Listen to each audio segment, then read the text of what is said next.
DSC అక్రమాలపై విశాఖలో వైఎస్ఆర్సీపీ నాయకులు పోరుబాట. Visakha dhaba gardens Ambedkar కూడలి వద్ద పార్టీ శ్రేణులు ఆందోళన. అంబేద్కర్ విగ్రహానికి పూలమాలలు వేసి నివాళులు అర్పించిన వైసీపీ నేతలు.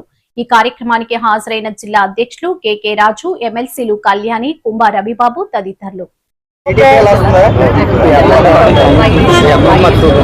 నమస్కారం.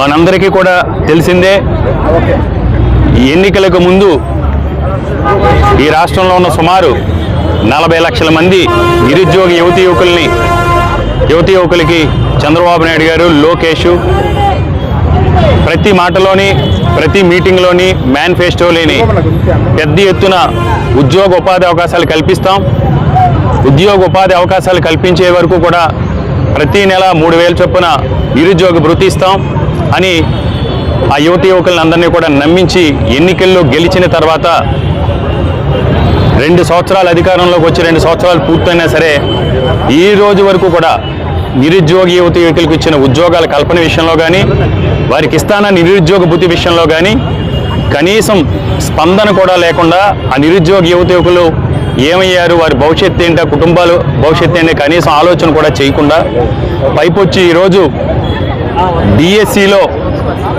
ఏ విధంగా అక్రమాలు పాల్పడ్డారో ఈ ఉమ్మడి ఆంధ్రప్రదేశ్ రాష్ట్ర చరిత్రలోనే డిఎస్సికి సంబంధించి పూర్తిగా మెరిట్ లిస్టును పక్కన పెట్టి ఆ డిఎస్సిలో ఉన్న ఉద్యోగాలని ఒక్కో ఉద్యోగాన్ని లక్షలాది రూపాయలకు అమ్ముకుని ఈరోజు అప్రజాస్వామికంగా మెరిట్లు ఎవరైతే స్టూడెంట్స్ డిఎస్సిలో సెలెక్ట్ అయ్యారో వారి పొట్టగొడుతూ ఆ కుటుంబాలకి వెన్నుపోటు పొడిచి ఈరోజు డిఎస్సిలో మెరిట్ సాధించిన నిరుద్యోగ యువకులందరికీ కూడా చంద్రబాబు నాయుడు గారు, లోకేష్ ముఖ్యంగా ఏ విధంగా మోసం చేశారో చూసాం. ఇది చాలా అన్యాయం, ఇది చాలా అక్రమం. దీన్ని వైఎస్ఆర్ కాంగ్రెస్ పార్టీ తరఫున మేము పెద్ద ఎత్తున ఖండిస్తూ ఉన్నాం. ఎందుకంటే ఈ టైప్ ఆఫ్ స్కాము ఒక డిఎస్సికి సంబంధించి ఈ కూటమి ప్రభుత్వం చంద్రబాబు నాయుడు గారు, లోకేష్ ఆధ్వర్యంలో జరిగినట్టు స్కాము ఉమ్మడి ఆంధ్రప్రదేశ్ రాష్ట్రంలో ఎప్పుడూ కూడా జరగలేదు. దీన్ని తక్షణం బేషరతుగా తన అసమర్థతని ఒప్పుకుని ఈ స్కామ్కి ఏదైతే ఈ అవకతవకలు జరిగినాయో, ఏదైతే డిఎస్సిలో దగా జరిగిందో ఈ దగాకి బాధ్యత వహించి లోకేష్ తక్షణం రాజీనామా చేయాలని వైఎస్ఆర్ కాంగ్రెస్ పార్టీ తరఫున డిమాండ్ చేస్తున్నాం.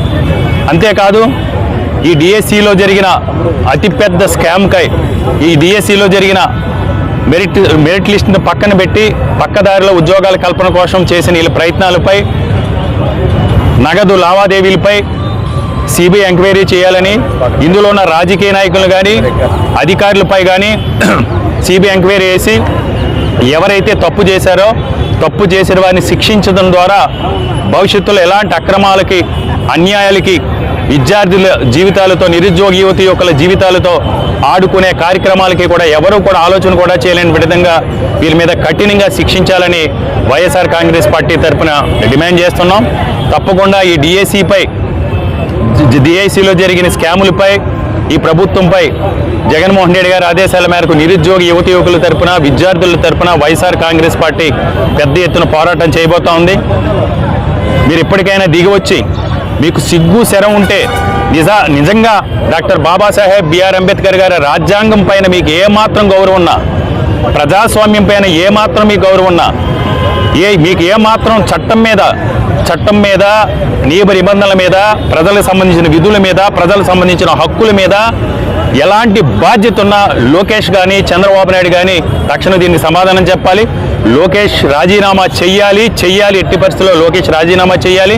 రాజీనామా చేసి మీరు స్వచ్ఛందంగా ఎంక్వైరీకి సహకరించాలని డిమాండ్ చేస్తున్నాం. అంతేకాదు ఈ వైఎస్ఆర్ కాంగ్రెస్ పార్టీ తరఫున నిరుద్యోగ యువకులందరికీ కూడా మేము ఒకటే తెలియజేస్తున్నాం. తప్పకుండా మీకు ఏదైతే అన్యాయం జరిగిందో, మిమ్మల్ని ఏదైతే లోకేష్ కానీ చంద్రబాబు నాయుడు కానీ మోసగించారో మీకు న్యాయం జరిగే వరకు కూడా మీ పక్షాన పోరాటం చేయమని మా నాయకుడు జగన్మోహన్ రెడ్డి గారు ఆదేశించడం జరిగింది. తప్పకుండా ఎంతటి పోరాటానికైనా సరే, ఎలాంటి యుద్ధానికైనా చంద్రబాబు నాయుడు మీద కానీ లోకేష్ కానీ సిద్ధం.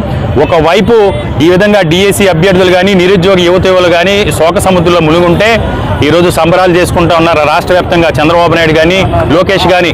సిగ్గు లేకుండా నిన్న లోకేష్ మాట్లాడతాడు. నిన్న మహానాడులో ఇన్ని ఉద్యోగాలు కల్పించాను. లోకేష్, నీకు దమ్ముంటే, నిజంగా చిత్తశుద్ధి కనుక రాజకీయాలు ఉంటే, నీ మాట మీద నీకు నిలువ ఉంటే, నేను అబద్ధాలు మాట్లాడిన నిజాయితీగా మాట్లాడే ధైర్యం కనుక నీకుంటే 2024లో మీరు అధికారంలోకి వచ్చిన దగ్గర నుంచి ఈ రోజు వరకు కూడా ఏ సెక్టర్లో ఎన్ని ఉద్యోగాలు కల్పించారో, ప్రభుత్వ సెక్టర్లో ఎన్ని ఉద్యోగాలు కల్పించారు, ప్రైవేట్ సెక్టర్లో ఎన్ని ఉద్యోగాలు కల్పించారో శ్వేతపత్రం విడుదల చేసే ధైర్యం లోకేష్కు ఉందని ప్రశ్న సొల్లు కవులు చెప్పడం కాదు, ఎవడో రాసిన స్క్రిప్ట్లు చదవడం కాదు.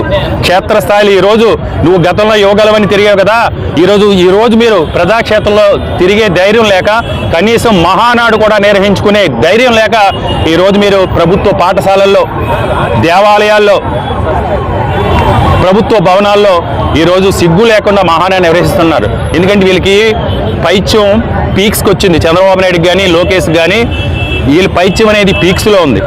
ఎక్కడైనా ప్రజాస్వామ్యంలో, ప్రభుత్వ భవనాల్లో, దేవాలయాల్లో పార్టీకి సంబంధించిన కార్యక్రమాలను నిర్వహించడం అనేది నాకు తెలిసి స్వతంత్ర భారతదేశంలో ఇదే మొట్టమొదటిసారి. లోకేష్ కానీ, చంద్రబాబు నాయుడు కానీ, తెలుగుదేశం నాయకులు కానీ అధికారం శాశ్వతం అనుకుని, ఇది రాచరికం అనుకుని విర్రవీగుతూ ఉన్నారు. మీరు ఎంత విర్రవీగితే అంత మీ వీపు విమానం మోత మోగేలా ప్రజల భవిష్యత్తులో మీకు సమాధానం చెప్పబోతున్నారు. ఏది ఏమైనా డిఎస్సి సంబంధించి రేపు సోమవారం నుంచి కూడా పెద్ద ఎత్తున పోరాటం చేయబోతున్నాం. ఈరోజు విశాఖపట్నంలో ఈ కార్యక్రమంలో పాల్గొన్న శాసన మండలి